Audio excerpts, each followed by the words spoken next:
Hey guys, I'm Chris Buck and a very warm welcome to Friday Fretworks. And this week, the real reason your favourite bands probably are touring.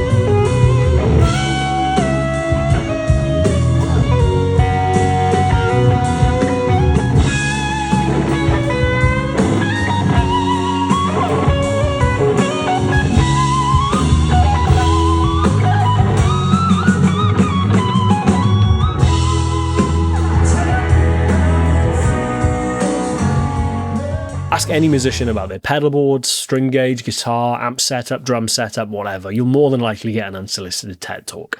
Ask them about the money that they make using said gear. Radio silence. And I get it. Money's too tight to mention. Money's not a particularly fun subject to talk about at the best of times, if we're honest.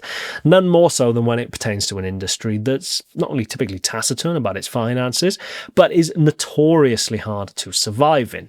No end of promising, aspiring, talented young bands or musicians have had their careers cut short by lack of funds or just common or garden cash flow issues.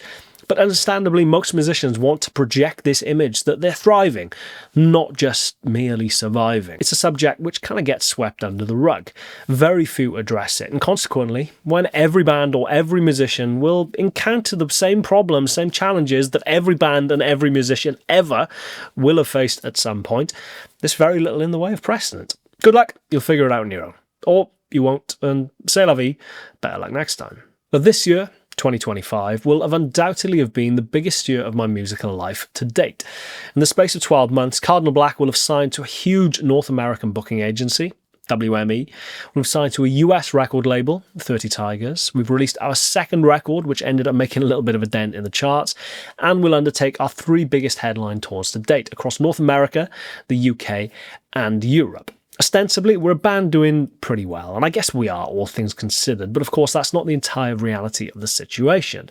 So today I'm going to sit down with Tom, our singer and tour manager, and work through some of the finances, some of the costs that we will incur over the next few months. Not for empathy or pity or for dramatic effect, but for transparency.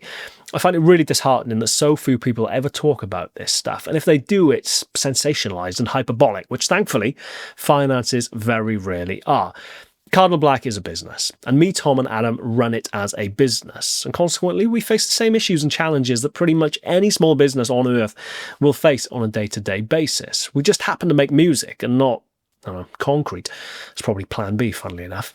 Anyway, without further ado, let's sit down and I get stuck in. So touring is expensive, is the bottom line, yeah, ironically, given we're talking about money. Particularly if you're looking to do that abroad. Obviously, I made a video last year outlining pretty much the entirety of the kind of process and the costs for the US visa, but at the moment, you're looking at about $655 per person, which for a six-piece band, looking to go to the US, obviously that adds up. A couple of administrative costs, there's an expedited fee as well, which is what, 2.5? It's 2.5, and at the moment it's just baked into the cost as a musician. Essentially, there's about a 6-month backlog in the visa application process in the States. And if you're a band at our level, at least, most bands at our level are not preparing tours well in advance of that 6 months. So you're essentially just baking that cost in. Yeah, a couple of administrative costs here and there on top of that, like embassy visits, just even basic stuff like travel to get up to London, getting 6 of you up to London, in central London, to kind of do all the interview process. It obviously all adds up. So we've pretty much estimated that you're going to be talking, obviously legal costs as well, it's worth mentioning. This is not something you want to be undertaking yourself. We're talking about 20 grand, give or take. For the visa costs just to get to the US, which obviously is a fairly big expense. Yeah, and that's before you land in the States. Once you've done that, we've estimated around $60,000 in the hole. So that's your flights, your accommodation, your insurances, paying the wages of the staff that you're taking, and we're not taking that many, it's just the band on stage. So got to keep Chris in his heroin addiction as well. All of those costs added up. That's before you think of things like food. Like there's 6 of us on the road for about a month. We've estimated that probably, I guess it's less for Chris than it is for me, but we've averaged out about $40 a day on food and drink. How long were there? 29 days? 29 days. I mean, that's going to add up to roughly $7,000 on its own. And then fuel, and then parking, and all of those things. You go into major cities, you're going to get fines driving a van and trying to park it. So all of those costs added up. Oh, one little note as well, and I think it's worth mentioning, is on the catering and the rider situation with bands that a lot of smaller bands don't understand. It's all well and good when you share the amazing stories of these crazy riders that bands have, but you're paying for that. And you've got to ask yourself the question of whether you want one of the reps from the local club to go around the corner to the Tesco's and buy a bottle of whiskey and a load of beers for probably 4 times what it'll take your merch guy or your driver to pop around and do that for you. So together, we're in the hole before we start. Yeah, absolutely. To the tune of about 60k. So yeah, it's an expensive process. I mean, all that does really, realistically, is put a pressure on the shows in terms of their, not profitability so much as whether you're actually going to break even. So yeah, it's a big old undertaking, and it's pointless trying to work out whether we're going to make a profit particularly, or whether we're likely to make a profit. I think we probably will, in all honesty, which I guess for a band that's doing this for the second time, obviously we kind of had a brief foray into the US last year. It's not bad, the idea that think we might come away from this, in the black as opposed to kind of deeply in the red. So that's optimistic, but so much of that, is going to be dependent on how many of those shows sell out. Sellout clauses, agency fees, management fees, merch take-ins. I mean, you can't stress it enough. It's kind of repeated ad nauseum at this point, to be honest, but so much of a band's profitability breaks down to their merch, whether you're kind enough to buy a t-shirt or an album or a sticker or whatever a band happens to be selling. So, side note, if you're on the fence about buying a t-shirt, probably buy the t-shirt. It's probably worth noting as well that, without getting really deep into the weeds, the deal memo that you're on with different promoters is always going to affect how you make money. We have been kind of lucky enough, I suppose, to understand that we've got a bit of a following in the US, and as a result, we've gone for a type of deal that doesn't express an upfront fee, but rather allows you to make a profit on every ticket sold from $1. If you're not doing that, and you're a little band like us going through the States for essentially the first time, you're reliant on a promoter to offer you a fee. The guarantees are going to be dreadful because they're taking a massive risk. So we have soaked up the risk by saying, well, we'll actually try and put punters through the door and take a percentage of the first dollar of every ticket taken, if that makes sense. So deal memos are a massive part of whether or not you can afford to go. All of this really comes down to cash flow. I mean, it's the same, I guess, for us in the UK. But on slightly different terms. We're doing a kind of a hybrid approach in the UK. So we're largely booking the venues ourselves.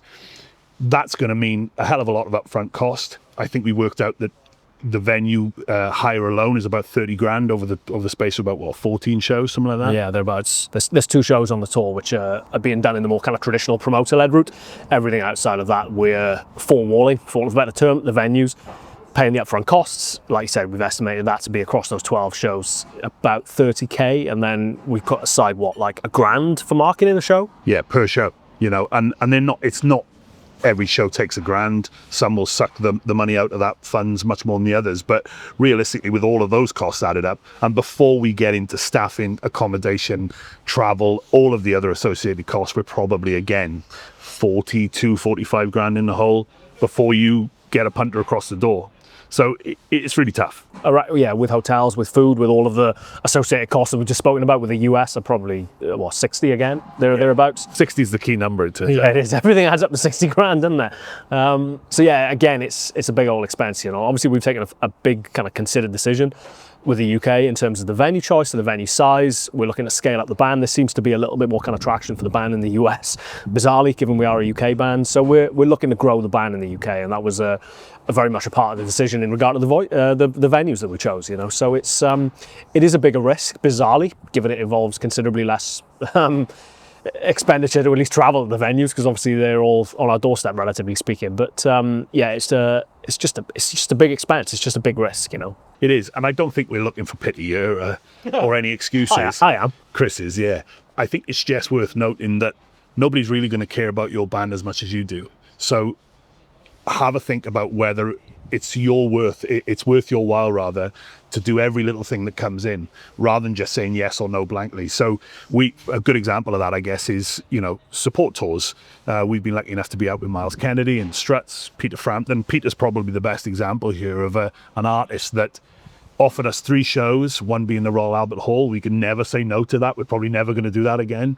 But because of the size of the venue and the infrastructure around it and the added personnel that we needed, we probably, after 3 shows, were about £6,000 in the hole. Look at it as a marketing experiment and whether or not it's worth you doing that for the amount of fans that you might pull off those shows. For what it's worth, we did very well out of that in terms of fans. But he then asked us to go around Europe with him, and as much as it probably would have garnered a lot of support in Europe as well, the cost was too much. It would have bankrupted the band. So we had to say no, unfortunately. Yeah, it's risk calculation, and speculate to accumulate. I guess ultimately, there's certain situations where that speculation is entirely warranted or justified. Having the cash flow to do that is a key part in that, and that's where, beg, borrow, steal, try and find a way to make that happen if you think that it's going to be beneficial to your band. But at the same time, it's like that was a great example. I've no doubt that if we'd done the European run with Peter, it would have had similar effects for us across Europe, and obviously Europe is a big market for us as well. We haven't even touched on our European tour yet, but again, that's going to incur all pretty much the same cost that we've spoken about for the UK and the US. So that would have been massively beneficial to us, I imagine, doing that European tour with Peter Frampton. But as Tom referenced, it would have bankrupted the band, at which point you have to say, well, clearly that can't be done at this particular moment in time, so you have to kind of move on and just, it's a bitter pill to swallow, but you kind of had to swallow it, But the UK being as small as it is, relatively speaking, we kind of found a way to make that work. And it was kind of 3 key territories as well, with London, Glasgow, and it was Stoke-on-Trent, I think, the other one, but obviously kind of looking the north generally, I guess, are 3 kind of key territories for us. You think, well, that's probably going to yield something. That's probably going to yield an increased fan base, or, more merch sales, or more album sales, whatever it is. You just have to kind of pick your battles, ultimately. Yeah, and I mean, the media is full of stories at the moment of other artists that are struggling with this. Other artists that are much bigger than us, and heritage artists and whatever. And I think Jack Garrett, we were talking about Jack, and he's recently left Island Records and has said that on his Instagram that essentially, other than the small in-store tour he's doing at the moment, he can't afford to do anything else. He's left the label, he hasn't got the tour support. I think one of the lessons that we've had to learn the hard way from not having that support in the first place is that it was never there to then get rid of. Yeah. So we never thought of that, but yeah, this is the only way we could do it. I was thinking about that. I was thinking about the Kate Nash story that you obviously been talking about a lot at the moment. They're examples of artists, no knocking them at all, but they're examples of artists that have gone through major label deals, have come out at the other end, and are now thinking, well, where's the support network there's always been there?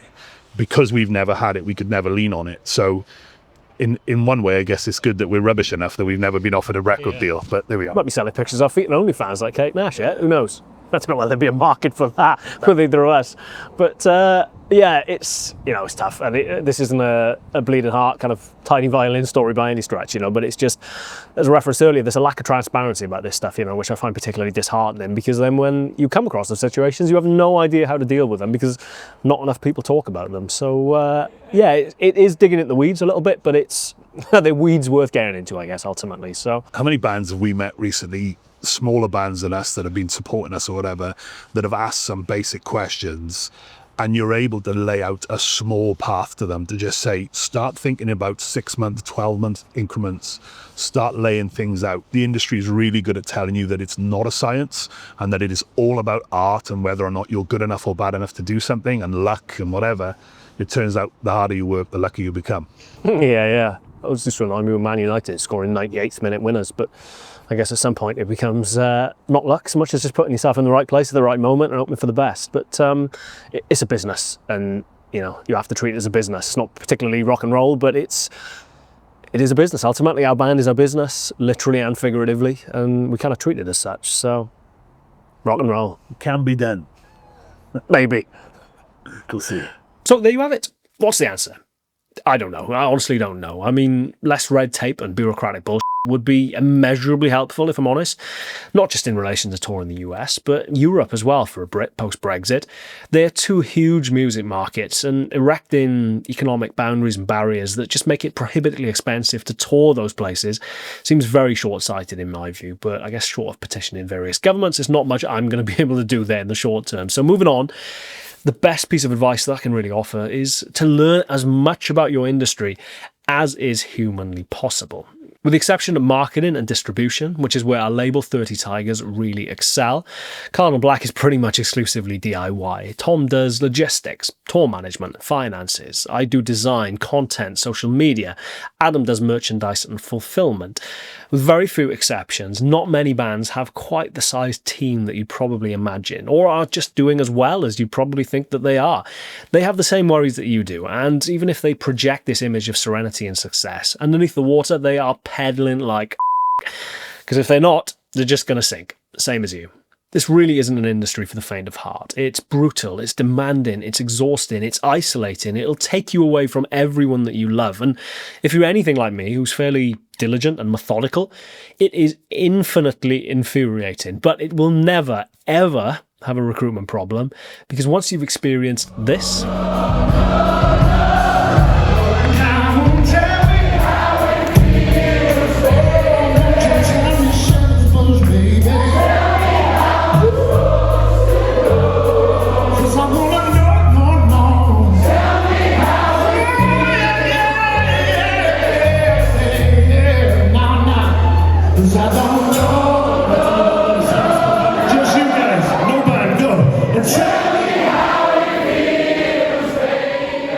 you're in, you're hooked. There is no going back. You just have to find a way to try and make it work. And the best way of doing that is to treat it as a business, because that's exactly what it is. It is the music business. The clue is in the name. Don't run before you can walk. Don't take stupid, needless risks, but also don't be afraid to back yourself or speculate if you're confident that it will yield something further down the line. But most importantly, don't be bloody lazy. This is your life, this is your career, and no one, irrespective of whatever they tell you, and there will be those who tell you this, care about your career as much as you do. Back yourself, believe in yourself, work your bollocks off, put your life and soul into it, and you will find a way to make it work. Godspeed, ladies and gentlemen. I'll see you next week for another episode of Friday Fretworks. I was dangerously close to an inspirational talk, which I didn't mean for it to be. See you next time.